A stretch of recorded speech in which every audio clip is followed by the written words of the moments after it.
नमस्कार दोस्तों, SS education hub में आपका फिर से स्वागत है। तो अपना जो टॉपिक चल रहा है परसेंटेज। तो परसेंटेज में क्या है, अपनी ऑलमोस्ट हो चुकी है 12 टाइप। ठीक है, तो 12 क्लासेज हो चुकी है और जिसमें 12 टाइप हमने कर ली है। ठीक है, अब अपनी रहती है 2 टाइप। एक तो ये जो है नंबर बेस्ड, जो अपना पहले हमने कुछ उसके नॉर्मल किया था। ठीक है, अब उसके थोड़ा लेवल अच्छा क्वेश्चन है। ठीक है, एक तो वो टाइप रह जाती है, एक अपनी रह जाती है कमीशन बेस्ड टाइप। ठीक है, तो 2 टाइप रहेगी, 2 टाइप अपनी 2 वीडियो में हो जाएगी कंप्लीट। तो चलो फिर आज के लिए करते हैं शुरुआत, और चैनल को ज्यादा से ज्यादा शेयर करो भाई मेरे। ठीक है, देखो वो मैं अब बार बार इसी चीजों पे टाइम वेस्ट नहीं करना चाहता कि चैनल को बार बार आपको बोलना पड़े। आप शेयर करने में क्या, आप शेयर कर दो, सब्सक्राइब करे ना करे आप शेयर कर दो बस। उसके बाद आप अपना जो पढ़ाई है उसमें लग जाइएगा। चलो भाई, देखो अपनी next type based on marks. ठीक है भाई, देखिएगा टाइप का पहला क्वेश्चन क्या कर रहा है। एक परीक्षा में 3 विषयों भूगोल, इतिहास और संस्कृत, यानी कि ज्योग्राफी, हिस्ट्री और संस्कृत के अंदर अपने को पूर्णांक क्रमशः 120, 140 तथा 100 थे। एक छात्र को क्रमशः 40%, 55% और 45% अंक प्राप्त हुए। 180 अंक के गणित के प्रश्न पत्र में कितने अंक अर्जित करने चाहिए ताकि उसे कुल अंकों के 60% अंक प्राप्त हो सके। देखिएगा क्या कह रहा है कि पूर्ण अंक है जी, किस किस के हैं, ज्योग्राफी के हैं, हिस्ट्री के हैं, संस्कृत का है और मैथमेटिक्स के हैं। ज्योग्राफी के पूर्णांक कितने हैं, 120, यानी 120 का पेपर हुआ था, ये 140 का हुआ था, ये 100 का हुआ था, और जो मैथ का है वो है 180 का। मैथ का है वो कितने का है, 180 का। अब कह रहा है ओवरऑल उसे 60% नंबर लेने हैं भाई। अब एक तो आपको तरीका ये है कि ये निकाल लोगे, फिर इनका ऐड करके इनका 60% निकालोगे। ठीक है, यानी इनके जिसने 45% आए 45% निकालो, फिर इनका वो निकालो। ठीक है, एक तो तरीका है वो, उससे आप कर लो, उससे आपको कैलकुलेशन में लगेगा टाइम। ठीक है, दूसरा तरीका क्या है जो हम कर भी चुके हैं, उसी के थोड़ी से बस क्या है, पहले 2 पे बात आ जाती थी, आज 4 कर दिए हैं उन्होंने, लेवल बढ़ाया है और कुछ भी नहीं। दूसरा तरीका यह है कि अगर इसी में भी 60% नंबर लाए, इसमें भी 60% नंबर लाए, इसमें भी 60% नंबर लाए और इसमें भी 60% नंबर लाए, तो क्या ओवरऑल 60% नंबर बनेंगे या नहीं बनेंगे। उसके ओवरऑल 60% नंबर बनेंगे। ओवरऑल 60% नंबर बनेंगे तो भाई दे क्या रखा है कि क्रमशः 40%, अगर इसमें वो 40% नंबर लेके आया तो अब वो कह रहा है कि यहां कितने नंबर लाए कि ओवरऑल 60% बन जाए, यानी कि 20%, इसका 20% नंबर आएंगे वो, और ये यहीं पे लेके आएगा। तो कितने परसेंट, 20%। 60 बनाने के लिए कितने परसेंट, 20%। कितने नंबर, 24 नंबर। आ गई बात समझ में।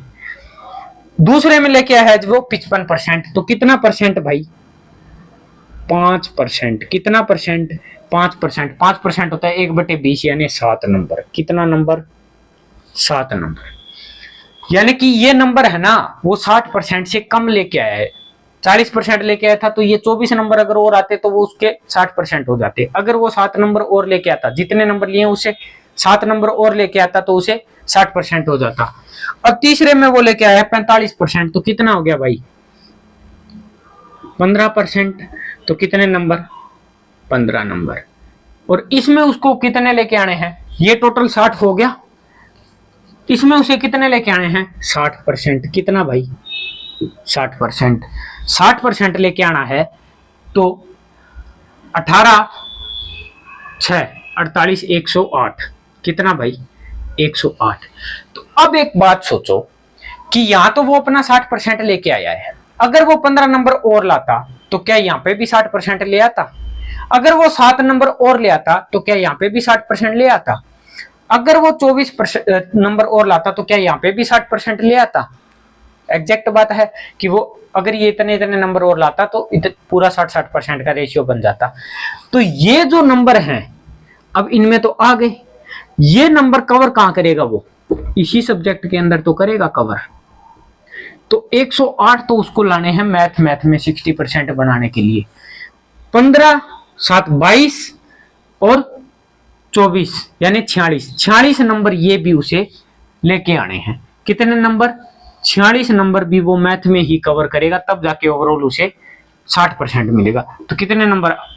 14 154 यानी मैथ में उसको 180 में से 154 नंबर लेके आने होंगे, तब उसे ओवरऑल 60% मार्क्स आएंगे। ओवरऑल 60% मार्क्स आएंगे। नोट कर लीजिएगा इस चीज को। चीज वही है जो मैंने करवा दी, ठीक है। बस चीज क्या थी, पहले अपन काम करते थे 2 पे, आज हम काम कर रहे हैं 4 के ऊपर। बात इतनी ही है। चलो देखो अगला क्वेश्चन। किसी परीक्षा में उत्तीर्ण होने के लिए 40% अंक प्राप्त करना अनिवार्य है। ए ने उत्तीर्णांक से 10% कम अंक प्राप्त किए। बी ए से 11 से 1/9% अंक कम प्राप्त किए। सी ने ए और बी के कुल अंक का 41 से 3/17% कम अंक प्राप्त किए। तो ज्ञात करो सी परीक्षा में उत्तीर्ण हो पाया या नहीं। देखिए भाई, हमने मान लिया कि जी टोटल नंबर है ना, टोटल नंबर उसके हैं जी 100 का पेपर है। पासिंग मार्क्स क्या है? पासिंग मार्क्स है जी 40%। तो यानी कि 100 का 40% यानी 40। अगर 40 नंबर आ रहे हैं तो आप हो पास। अब क्या कह रहा है, ए को उत्तीर्णांक से यानी पासिंग मार्क्स से 10% कम, तो इसका 10% 4। तो ए को कितने नंबर मिले भाई? ए को मिले हैं 36 नंबर। कितने नंबर मिले हैं? ए को 36 नंबर। 4 कम कैसे हुआ कि उसे उत्तीर्णांक से 10% कम, उत्तीर्णांक से। अब मैं वो चीजें लिख के नहीं दिखाऊंगा क्योंकि अपनी क्लास है आज 13, ठीक है। 12 क्लासें हो चुकी है। अगर उसी में आपको ये चीजें लिख के दिखानी है ना, तो फिर इसका मतलब अपनी कहीं ना कहीं कमी रह रही है। डायरेक्ट अपन कर सकते हैं कि 40% पासिंग मार्क्स से 10% कम, तो 40% का कितना हो गया भाई? 36। अब बी का क्या कह रहा है कि बी भाई साहब है ना, वो ए से 11 से 1/9% कम लेके आ रहे हैं। ए से 11 से 1/9%, तो 11 से 1/9% मैंने बताया था क्या होता है? 1/9। तो इसका 1/9 यानी 4 नंबर इनके, 4 नंबर इनका कम। तो कितने नंबर लेके आ रहा है भाई? 32 नंबर लेके आ रहा है। कितने नंबर? 32 नंबर। अब आ जाती है बात सी की। सी क्या कह रहा है? सी इन दोनों के योग 68 नंबर है टोटल। इनमें से कह रहा है कि 68 का 41 से 3/17% कम अंक लेके आया। तो 41 7 1 68 और 1 697 3 700 7/17 7/17 कितना? 7/17। उस परसेंटेज वैल्यू को हमने क्या कर लिया? 41 से ही 3/17 को सोल्व किया तो कितना आ गया? 7/17। 17 चौके 68, 7 चौके 28, 68 में से 28 चला गया। तो सी को कितने नंबर प्राप्त हुए भाई? 40। तो 40 नंबर अगर प्राप्त हुए तो सी भाई साहब क्या हो गए? पास हो गए। क्या हो गए? पास हो गए। नोट कर लीजिएगा इस चीज को। क्वेश्चन पढ़ने में बड़ा है, बाकी क्वेश्चन को जब आप सोल्व करोगे तो आपको यही लगेगा कि ये तो कुछ है भी नहीं। आइएगा अगले क्वेश्चन के ऊपर। एक परीक्षा में ए ने बी से 10% कम, बी ने सी से 25% अधिक तथा सी ने डी से 20% अंक कम प्राप्त किए। यदि ए ने 500 में से 360 अंक प्राप्त किए तो उसी परीक्षा में डी ने कितने अंक प्राप्त किए? ये है भाई साहब, देखो ए बी सी और डी। अब अपन को नहीं पता किसको 100 मान के चलें, ठीक है। हम क्या कर रहे हैं कि ए ने बी से 10% कम, ए ने बी से 10% कम और बी ने सी से 10%, बी ने सी से 25% अधिक, बी है ना वो सी से 25% अधिक लेके बैठा है, और सी ने डी से 20% कम। तो अपने को पता चल गया कि डी अगर 100% नंबर लेके बैठा है 100, तो इसका 20% कम लेके कौन बैठा है भाई? बी। डी अगर 100 नंबर लेके बैठा है तो इसका 20% कम कौन लेके बैठा है? सी। सी के कितने हो गए? 80। अब कह रहा है सी से, सी है ना, तो सी से ये बी है वो कितना अधिक है? 25%। तो इसका 25% यानी 1/4 यानी 20। तो ये कितने नंबर लेके बैठा है? पूरे 100 नंबर लेके बैठा है, क्योंकि 80 का 25% कितना होता है? 20। तो 80 और 20 100। अब कह रहा है जो बी से ए है ना वो 10% कम, तो इसका 10% कम, तो ये कितने नंबर लेके बैठा है? 90। लेकिन कह क्या रखा है कि ये 90 नहीं लेके बैठा भाई, तो 360 कितने गुना? 4 गुना। एक मल्टीपल हमने ढूंढ लिया तो प्रत्येक मान उतने गुना होगा, प्रत्येक मान उतने गुना होगा। तो डी कितना अंक प्राप्त कर रहा है? 400। नोट कर लीजिएगा इस चीज को।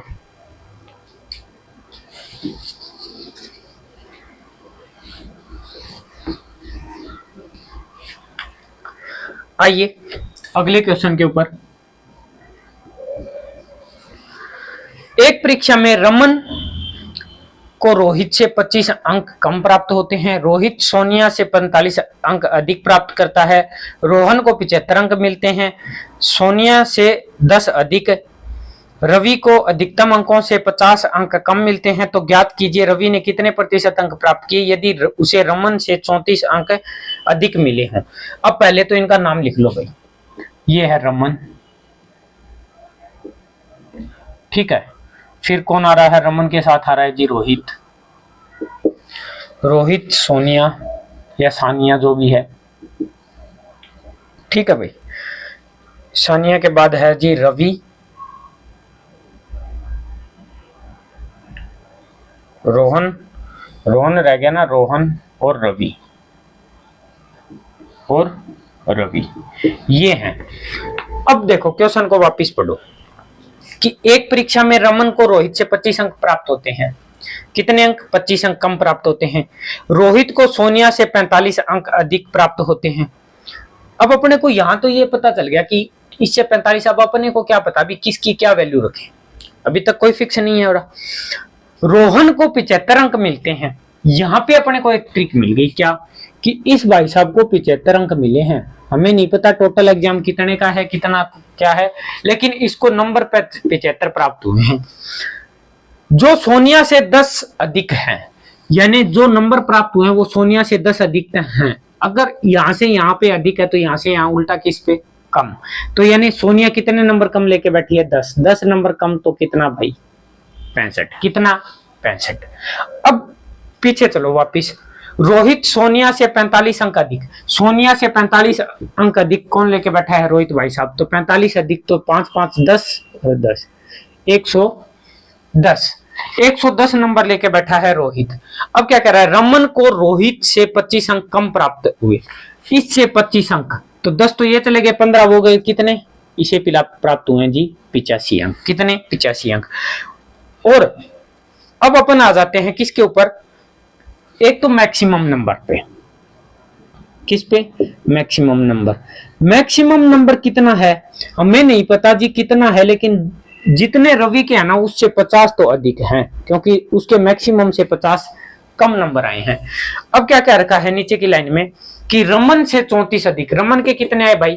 85, इससे 34 अधिक तो 9 और 11 119, 119। तो यानी अपने को पता चल गया कि रवि को अधिकतम से 50 नंबर कम मिले हैं, तो उसे मिले कितने? 119। 119 में 50 और ऐड कर लेंगे तो अपने पास आ जाएगा कितना भाई? 169। यानी कि 169 नंबर का पेपर था जिसमें से इसको 119 मिले हैं, तो उसका परसेंटेज ही तो बताना है कि कितने प्रतिशत अंक प्राप्त किए। तो 119 नंबर प्राप्त किए हैं, किस में से?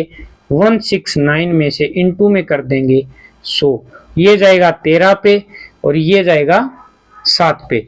13 13, ये 13 का स्क्वायर है और ये 13 इंटू 7, नहीं 13 7 तो 91 होता है ना। हाँ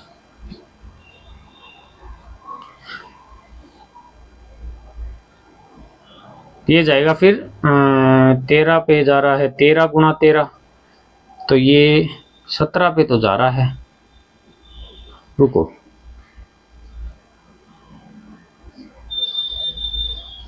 ये भी फिर 17 पे जाएगा क्या? ना ना, चलो ऐसे ही काटो, जितना कटेगा उस हिसाब से ही काटो। फिर 3 से जाएगा 9 30 4 8, नहीं हो रहा।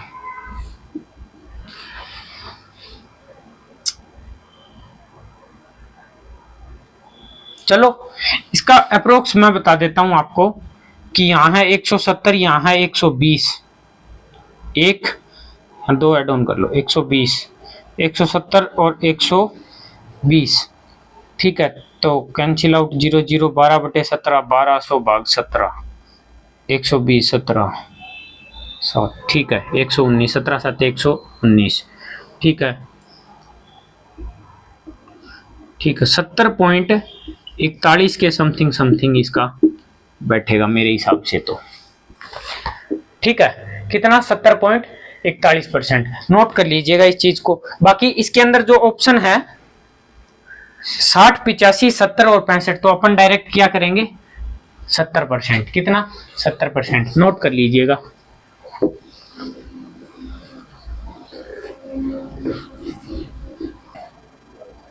देखिए भाई, किसी अभ्यर्थी को एक परीक्षा में पास करने के लिए 40% अंकों की आवश्यकता है। सभी प्रश्नों के अंक समान हैं। कोई अभ्यर्थी कुल प्रश्नों में से 15 प्रश्नों का प्रयास करने पर 10 सही उत्तर देकर पास हो गया, तो उसे परीक्षा में कुल कितने प्रश्न है? उस परीक्षा में कितने प्रश्न है? देखो भाई, टोटल मार्क्स हैं जी 100 नंबर। टीएम लिख रहा हूं, टोटल मार्क्स है 100 नंबर। पासिंग मार्क्स है 40%, यानी 40 नंबर। पासिंग मार्क्स है 40 नंबर, यानी 40% पे होता है जी बंदा पास। अब क्या कह रहा है, कोई जो विद्यार्थी परीक्षा में बैठा था उसने 15 क्वेश्चन का प्रयास किया, यानी 15 क्वेश्चन उसने किए। जितने क्वेश्चन थे उसमें से 15 किए, लेकिन उसके सही हुए कितना? नेगेटिव मार्किंग यहाँ पे है नहीं, ना दे रखा, तो अपने को मानना भी नहीं है। अब कह रहा है कि उसके 10 क्वेश्चन सही हुए थे और वो पास हो गया। 40% नंबर पे पास हो रहा है और 10 क्वेश्चनों पे पास हो रहा है, तो यानी 40% के बराबर क्या हो गए? 10 क्वेश्चन है। अगर 10 क्वेश्चन उसका 40% है, समझ गए बात कि पासिंग को मैच करना है। देखो 40% नंबर पे पास आउट हुआ है और 10 क्वेश्चन उसने सही किए थे, 15 किए जिसमें से 10 उसके सही थे, 5 गलत थे, और वो पास हो गया। तो 10 में वो पास हो गया, तो अपने को पता है 40 में परसेंट पे पास हो रहा है, तो यानी 40% का वैल्यू हो गई जी 10। तो अपने को तो चाहिए टोटल नंबर ऑफ क्वेश्चन, यानी 100% के लिए कितना करना पड़ेगा? 5/2। तो इसका भी 5/2, यानी कितना भाई? 25 क्वेश्चन। यानी परीक्षा में टोटल नंबर ऑफ क्वेश्चन कितने हैं? 25। कितने हैं? 25। बिल्कुल सिंपल क्वेश्चन है, बस समझने लायक। और ये बात मैं हर बार बोलता हूं कि अर्थमेटिक मतलब लैंग्वेज। आप लैंग्वेज पे पकड़ बनाओ, आपका क्वेश्चंस आराम से अटेम्प्ट होंगे।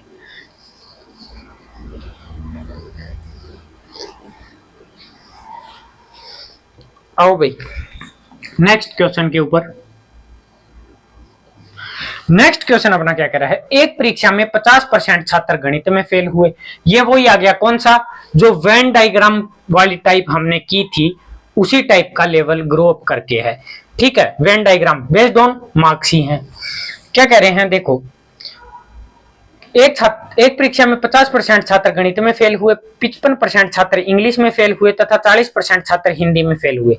यदि 15% छात्र गणित में व इंग्लिश में फेल हुए, 20% छात्र इंग्लिश हिंदी में फेल हुए, 25% छात्र हिंदी व गणित में फेल हुए।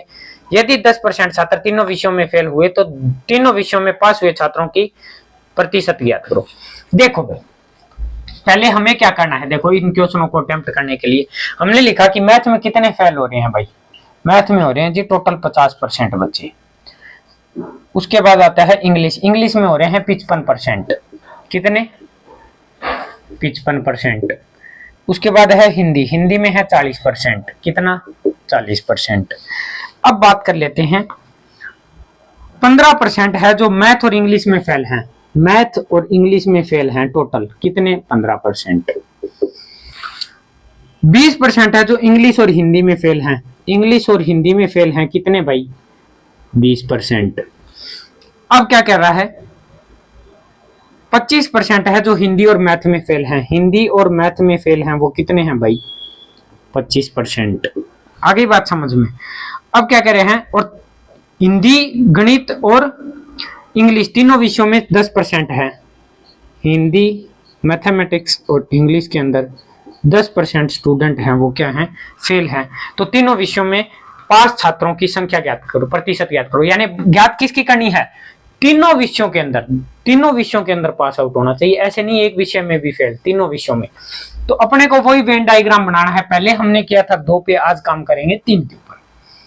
ये हो गया जी मैथ का, यानी ये मैथ के अंदर पूरा 50% बनना चाहिए, कैसे भी बने। ये हो गया जी इंग्लिश का, और ये हो गया अपना हिंदी का। आगे बात समझ में। अब देखो, अब अपन ये वैल्यू रखेंगे कैसे? मुद्दे की बात तो यही है, ये वैल्यू रखेंगे कैसे? अपन आते हैं सबसे पहले एक कॉमन एरिया पे। क्या इसमें आने वाला बच्चा तीनों सब्जेक्ट में फेल होगा? बिल्कुल होगा, क्योंकि ये इस सर्कल से भी है, इससे भी और इससे भी है। तो तीनों में कितना परसेंट फेल हो रहे हैं जी? 10%। कितने परसेंट? 10%। आगे बात समझ में। तीनों में कितने परसेंट फेल हो रहे हैं? 10%। अब देखो, हिंदी और मैथ में 25%। हिंदी एरी, मैथ एरी 25%। क्या ये हिंदी और मैथ का ही तो है ग्राफ? तो 10 अगर यहां आ गया तो यहां कितना रह गया भाई? 15। आगे बात समझ में। ये जो मैंने पीछे करवा चुका हूं, अब ज्यादा एक्सप्लेनेशन देने की कोई वैसे मेरे को लगता नहीं आवश्यकता है भाई। ये है मैथ और हिंदी के बीच का, और इसमें पूरा होना चाहिए कितने? 25%। तो 10 तो आ गया, 15, 25। अब बात कर लेते हैं जी, हिंदी और इंग्लिश में है 20%। हिंदी और इंग्लिश में 20 है तो 10 तो आ गया, तो रिमेनिंग कितना रह गया? 10%। मैथ और इंग्लिश में है 15। मैथ और इंग्लिश में है 15, तो 10 तो आ गया, तो रिमेनिंग कितना रह गया भाई? 5%। आगे बात समझिए। अब ये अपना हो गया क्लियर। अब आ जाते हैं इसके ऊपर।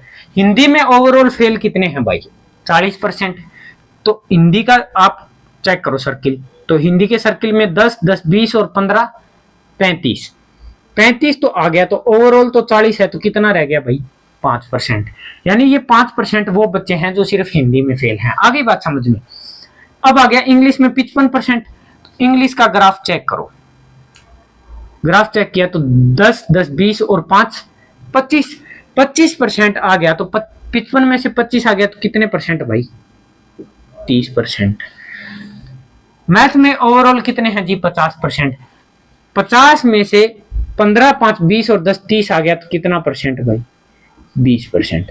अब ये वो बच्चे हैं जो या मैथ में भी फेल हैं, या मैथ हिंदी में फेल हैं, या तीनों में फेल हैं, या इंग्लिश में फेल हैं, या हिंदी में फेल। यानी ये बच्चे वो हैं जो फेल हैं।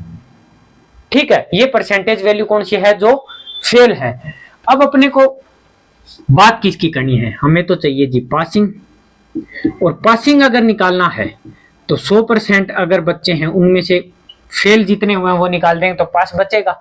अब फेल तो ये ग्राफ पूरा फेल हुआ है, तो ऐड करो 20, 30, 50, 50 और 20 70, 70 और 10 80, 80 और 15 95।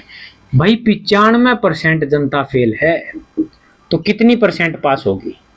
5% जनता है जो किसमें? तीनों सब्जेक्ट में पास है। 5% जनता है जो तीनों सब्जेक्ट के अंदर क्या है, पास है। नोट कर लीजिएगा इस चीज को, है बिल्कुल सिंपल, बस समझने की बात है। क्योंकि हमने जो पीछे टाइप किया था वैन वाला, उसमें 2 ग्राफ आते थे। अब इसमें थोड़ा क्या किया, मार्क्स पे बेस करके और बढ़ा दिया गया है। देखो भाई, नेक्स्ट क्वेश्चन देखो। क्वेश्चन देख लिया होगा तो साथ साथ ही कर लेते हैं। देखिएगा, मैथ में है जो 40% स्टूडेंट है ना, वो फेल है। ठीक है, 50% इंग्लिश में फेल है। ठीक है, और 30% हिंदी में फेल हैं। अब क्या कह रहा है, 25% है जो मैथ और इंग्लिश में फेल हैं। मैथ और इंग्लिश में फेल हैं कितने भाई, 25%। 15% है जो इंग्लिश हिंदी में फेल हैं। इंग्लिश और हिंदी में फेल हैं, वो हैं 15%। आगे बात समझ में। 22% है जो हिंदी और गणित में फेल हैं, यानी किसमें, हिंदी और मैथमेटिक्स में कितने भाई, 22%। और मैथ, इंग्लिश और हिंदी तीनों में फेल हैं, वो कितने हैं, 13% है। तो पास, तीनों विषयों में पास छात्रों की संख्या ज्ञात करो। कितने परसेंट है भाई, 13% है। वही सेम सिस्टम करना है, ग्राफ अपने को बनाना है। ये हो गया मैथ का, ये इंग्लिश का, ये हिंदी का। ठीक है, अब देखो अपन पहले किस पे आएंगे, जो तीनों में फेल कितने हैं भाई, 13%। कितने, 13%। हिंदी और मैथ में है जी 22%। हिंदी और मैथ में 22% है। कितना परसेंट, 22। तो 13 यहां आ गया तो कितने भाई, 9%। तो ओवरऑल तो 22% ही हो रहा है ना हिंदी और मैथ का, क्योंकि ये हिंदी और मैथ का भी तो ग्राफ है। तो ओवरऑल कितना हो गया, 22%। इंग्लिश और हिंदी में 15%। इंग्लिश और हिंदी में 15% है, तो 13 तो ये आ गया 2%। मैथ और इंग्लिश में 25%, तो 13 आ गया तो 12%। आ गई बात समझ में। अब आ जाओ अलग अलग सब्जेक्ट के ऊपर। हिंदी में कितना है भाई, 30%। तो अपने को पता चल गया अभी 13 और 11। ठीक है, 13 और 11 24 है। 30% है तो कितना भाई, 6%। इसमें है जी 50%। इंग्लिश में है कितना, 50। 25 और 2 27। 50% है तो 23%। मैथ में कितने फेल हैं, 40%। 25 और 9 34। 25 और 9 34। 34 अगर फेल हैं तो कितना भाई, 6% क्या है, जो सिर्फ और सिर्फ मैथ में फेल हैं। अब पूछा है क्या, वही सेम चीज पूछी है कि तीनों विषयों में पासिंग स्टूडेंट। ठीक है, तो 100%। अब इनका एड ऑन कर लो, 23 2 25, 25 25 50, 50 और 15, 50 और 15 65, 65 और 6 71। यानी कि 71% जनता है ना, वो फेल है। चाहे कोई एक विषय में है, कोई 2 विषय में है, कोई तीनों विषयों में है, लेकिन फेल है। तो पास कितने हैं भाई, पास है 29%। कितने हैं, 29%। नोट कर लीजिएगा इस चीज को। तो चलिए क्वेश्चन देखो आप, तब तक फिर साथ ही करते हैं। नेक्स्ट क्वेश्चन भी ऐसा ही है।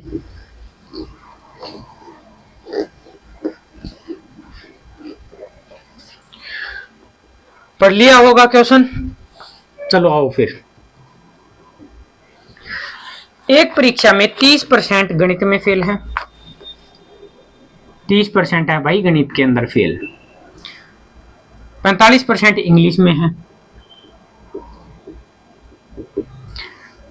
55% हिंदी में है। अब क्या कह रहा है, 16% है जो मैथ और इंग्लिश में है। मैथ और इंग्लिश में कितने हैं, 16%। ठीक है,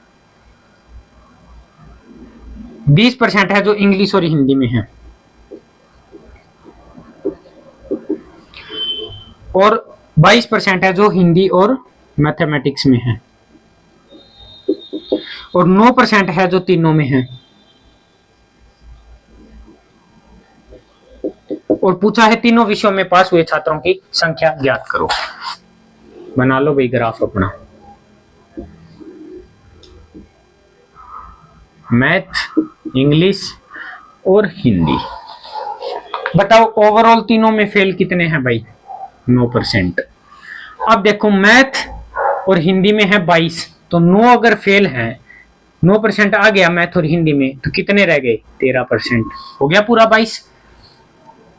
इंग्लिश और हिंदी में है 20%, तो 9 आ गया, तो कितने? 11%। मैथ और इंग्लिश में है 16%, इसमें है 16 मैथ और इंग्लिश में, तो 9 आ गया, तो 7%। अब देखो हिंदी में ओवरऑल कितने फेल थे? 55। तो देखो 22 और 33 हो गया, तो 22% ही बच गया अपने पास। कितना भाई? 22%, क्योंकि 55 ओवरऑल फेल था। इंग्लिश में है 45% फेल, 20 और 27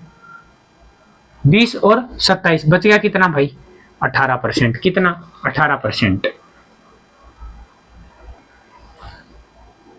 30% ओवरऑल फेल है, 22 और 7 29, यानी कितना भाई? 1%। कितना? 1%। अब अपने को निकालना क्या है? देखो अब कह रहा है कि तीनों विषयों में पास निकालना, तो वही है सेम कि तीनों विषयों में पास, तो 100%।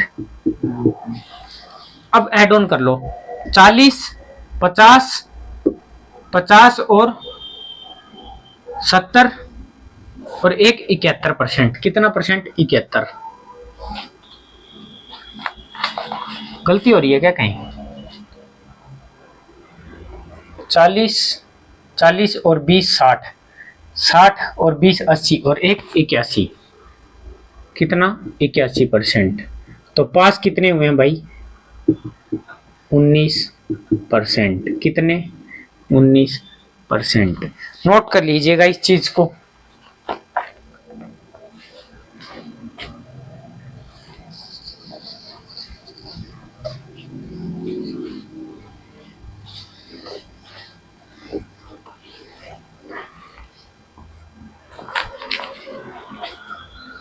आइएगा अगले क्वेश्चन के ऊपर।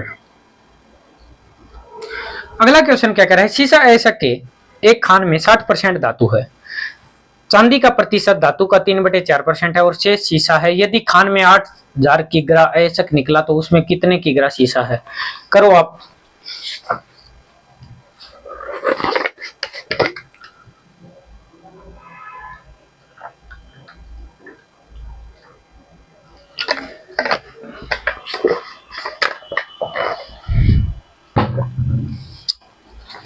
देखिएगा कि एक खान में 60% धातु है। कितनी है? 60%। ठीक है, एक बार अपन चलते हैं 8000 पे ही, क्योंकि पीछे से क्वेश्चन 8000 किग्रा टोटल ऐसक निकला है। कितना निकला है भाई? 8000 किग्रा। उसमें से 60% है ना, वही धातु है। 60% क्या है? धातु है, यानी 4800 किलोग्राम है ना, धातु है, मेटल है। आगे बात समझ में। चांदी किस में आती है? मेटल में। चांदी का प्रतिशत धातु का 3/4% है, यानी जो टोटल धातु है ना उसका 3/4% है। 3/4%। परसेंट का 1/100, इससे ये कैंसिल, 12 12 36, यानी 36 kg ही चांदी है। कितनी है भाई मेरे? 36 kg ही चांदी है। और बचा हुआ है ना वो क्या है? शीशा है। और यही तो पूछ रखा है कि इसमें कितना किग्रा शीशा है। तो शीशा है तो 4800, तो 4700 तो सीधे ही हो गए, और 100 में से 36 चला जाएगा तो 64, यानी कि 4764 किलोग्राम है ना, वो है क्या है? शीशा। आगे बात समझ में। नोट कर लीजिएगा, बिल्कुल सिंपल क्वेश्चन था।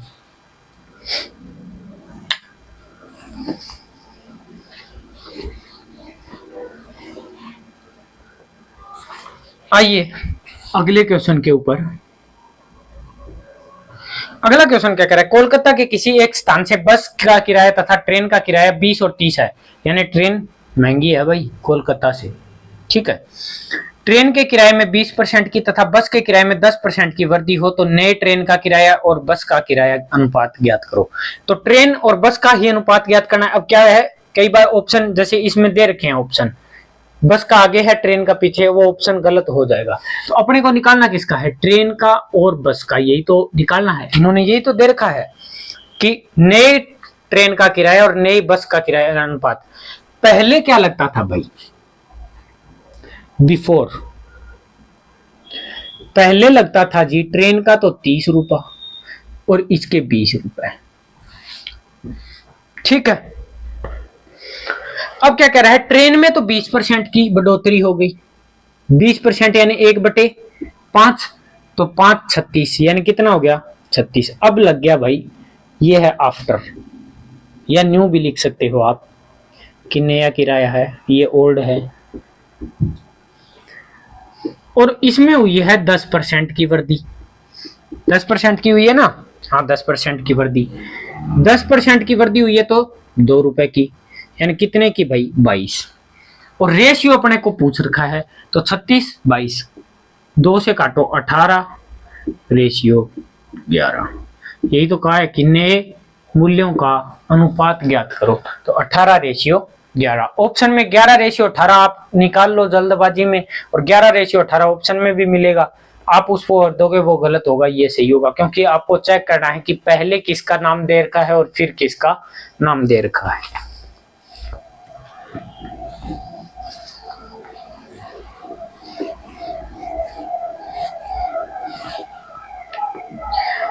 आइएगा अगला क्वेश्चन। एक व्यक्ति अपनी आय का आधा भाग बचाए तो वह 1 वर्ष के बाद कार खरीद सकता है। यानी कि अगर अपनी जो सैलरी है उसकी, उसका आधा भाग बचाएगा ना, तो वो 1 साल के अंदर अपनी कार को खरीद सकता है। अब क्या कह रहा है, उसे अपनी बचत में कितने प्रतिशत की वृद्धि करनी चाहिए कि कार 9 महीने में खरीद ले। 1 साल के अंदर खरीद रहा है, यानी कार को कितने में खरीद रहा है भाई, 12 महीने के अंदर। अब उसे खरीदना है जी 9 महीने के अंदर, ठीक है। अब उसे खरीदना है 9 महीने के। हमने बचत का एक बार छोड़ दिया, वो कितने बचाए कितना ना बचाए हमें कोई लेना देना है नहीं। 12 और 9, यानी अगर 12 महीने में खरीदता था, अब वो कह रहा है कितना और बचाए कि 9 महीने में कार आ जाए। तो इनका एक ऐसा मल्टीपल जिससे दोनों डिवाइड हो, जो इससे डिवाइड हो, तो अपने को पता चल गया कि 36, कितना 36, यानी कि 36 लाख रुपए की कार है, हमने मान लिया लाख की, ठीक है। 36 लाख की कार लेनी है उसको, कितने की, 36 लाख रुपए की कार लेनी है। आगे बात समझ में, 36 लाख की अगर वो कार लेता है तो अपने को पता चल गया वो 12 महीने 3-3 लाख रुपए बचा रहा है भाई। 3-3 लाख रुपए बचाएगा तो वो 1 साल के अंदर 36 लाख की कार ले पाएगा। अब उसने क्या किया कि उसे 9 महीने में ही लेनी है, तो वो कितने बचाएगा भाई, 36 लाख पूरा करने के लिए कितना, 4 लाख रुपए पर महीना बचाएगा। और 4 लाख रुपए बचाएगा तो पहले वो 3 लाख बचाता था, आज वो 4 लाख बचा रहा है। कितने लाख की वृद्धि हुई है, 1 लाख की वृद्धि। 1 लाख की वृद्धि कितने के ऊपर, 3 के ऊपर, इनटू में कर देंगे 100, तो 1/3 किसका होता है, 33, सही, 1/3%, यानी 33 सही। अपने को कोई लेना देना नहीं है, ये लाख हो, 1000 हो, या सीधे 36 रुपए हो, हमें कुछ भी लेना देना नहीं है। हमें तो परसेंटेज में पूछा है, और परसेंटेज में मैंने आपको एक लाइन बताई रखी है, ये याद ही रखो कि परसेंटेज के अंदर हमेशा संख्या अपनी कंडीशन उसकी, ठीक है। तो संख्या हम कुछ भी मान ले, 1000 लाख, कुछ भी मानो, 3,60,000 मान लो, एल्टो लेके आ रहे हैं भाई, ठीक है। तो नोट करिएगा इस चीज को।